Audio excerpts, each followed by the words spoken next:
Hi everyone, it's Jessica. Welcome back to my channel. Today we're going to be working on block 21. Let's get started. We have another foundation paper piecing block today. This is what the template looks like. And then you just print it and cut it into two sections. There's an A section and a B section. So they're both made exactly the same way. We'll make the A section together. I have my pieces here. I'm using this is for my light blue, and then I'm using this one for my dark blue. So it's going to alternate this floral, the blue, floral, the blue, all the way around. And you actually piece this all in one section. So start at A1, A2, A3, A4, and you're going to add 5, 6, 7, and 8. And I have my pieces oversized. I did just some triangles for these. I did triangles for these sections. And then I did like long strips for these sections. So my pieces are oversized, but we'll trim this down after. So I'm gonna lay my A1 just in place here. I'm making sure that I'm at least 1/4 inch beyond all these black lines because that's gonna turn into my seam allowance. We're going to get A2, and it doesn't really matter which one, to me, which one I start with, whether I start with the dotted one or the floral, it doesn't matter. So I'm just starting with the dot, and I just do a practice flip to make sure it looks good. Hold everything together and flip it over. And we're going to sew on the line between A1 and A2. And I have my stitch length shortened here. And I'm gonna start stitching, and then I'm gonna back stitch a little to secure it. Sew all the way down the line, and then back stitch again. Okay. Let's take a look. I'm gonna leave this. It's a little bigger than 1/4 inch, but it's good to me. And then I'm just gonna finger press this open, and we're gonna continue on to the next part, which is A3. It's gonna be a floral section. And I'm just gonna give it a test flip. I think I wanna move it down a little bit. That looks good to me. Let's try that. Then we're gonna sew on the line like A1 and A2's here, A3's here. We're sewing on this line down the middle of those.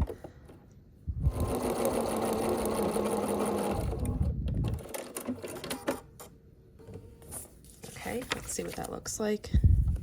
Very good. Okay, so the next step then is going to place A4. And A4 is this long rectangle here. So I'm just going to finger press this open. I'm just going to fold this back now to see where my line is. So it's about like that. And then I have a rectangular piece that I'm going to place there. I think that's gonna be good.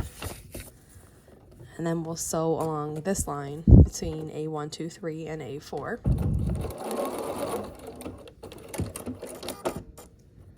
Okay, and let's take a look. Okay, good, that's good coverage for me. So I'm going to leave, this is like a good seam allowance for me, but I have these little triangles here that I'm gonna trim away. So I'll trim those away. And then it's looking good so far. So now we have to do the other portion of the block. So the next piece is A5, and we're alternating. So I'm gonna go back to my dot for that one. And I'm just going to check where my line is. So I can about place it like that. And then we're going to sew here on this line. And let's double check that we have good coverage. Okay, yeah, good coverage. So I'm gonna fold this back, and I'm just going to trim away the little bit of the fabric that, now because this is a dark color, my dot one is kind of dark, this really doesn't matter because you won't see this through. However, if this was a light color, like say it was white or just a very light color, you would be able to see that different fabric sticking up in the seam allowance. You'd see it through the front of your quilt. So while it didn't particularly matter because this is dark blue, I kind of get in the habit of trimming that away because if it is a lighter color, you'll see it. Now the next piece is A6, which is this white. So let's see. I'm going to mark the fold there, and then we're gonna put this on. We'll do a practice flip just to make sure. That looks good. Okay.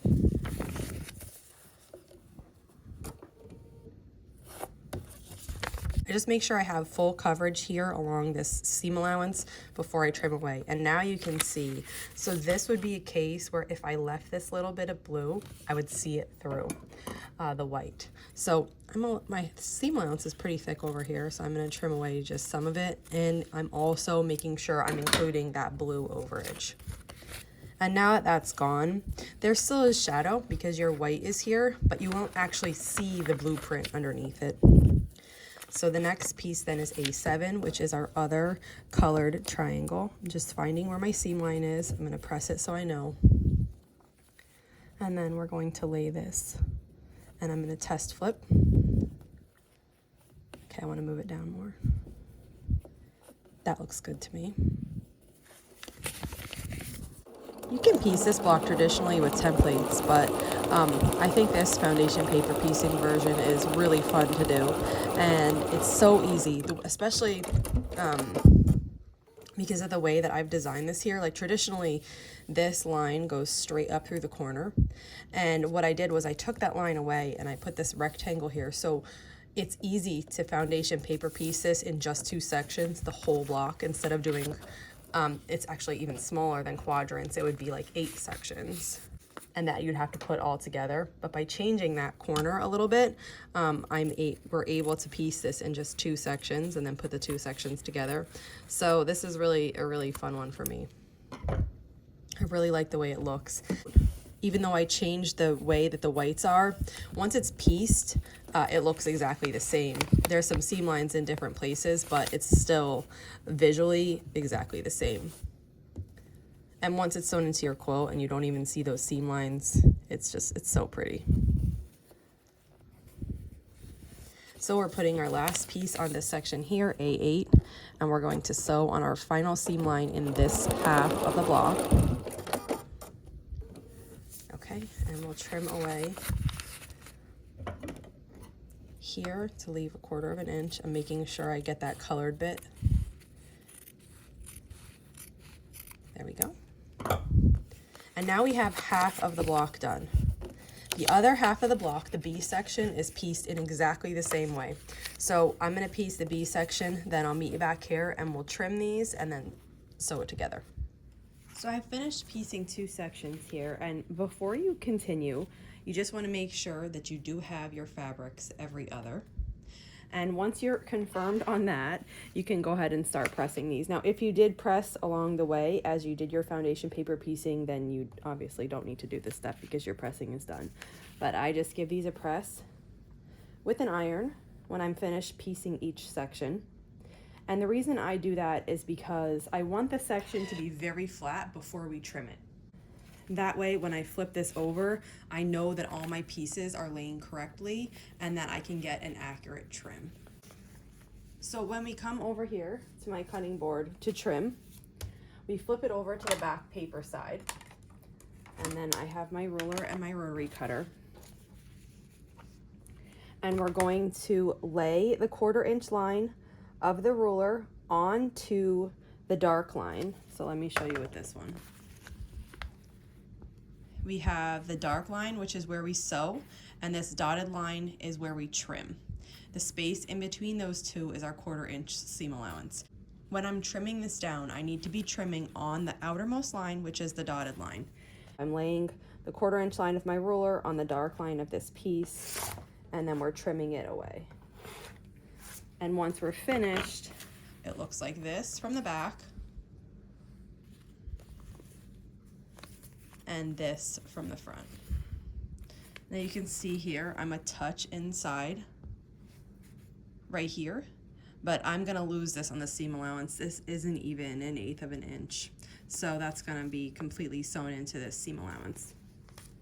Then I'm gonna repeat the process with this other one. Okay. Now we have our pieces trimmed exactly to the right side. This is how they're going to go together. And then you can decide for yourself if you want to take the papers out before you sew or after. I'm gonna take mine out before. So I just flip it over. I start with the outermost one, which is here.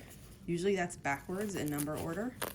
Really, you can pull them out anyway. I just find that starting with the last one you put on makes it the easiest. And then I just work backwards in number order and tear the papers out. if you're having a hard time, or if there's little bits of paper getting stuck by your seam allowance, you can always use a pair of tweezers. I find that helps, and it gets it out of you if you have like a very small, this block has big pieces, so it's not as difficult, but if you have a foundation paper piece with really small papers, tweezers help. And then all my papers are out now. So I'll repeat that on the other one, and then we'll sew this together. I have our 2 sections now, and I have taken the paper out of both, and all we need to do is sew this final seam. So I'm just going to take one and lay it on top of the other.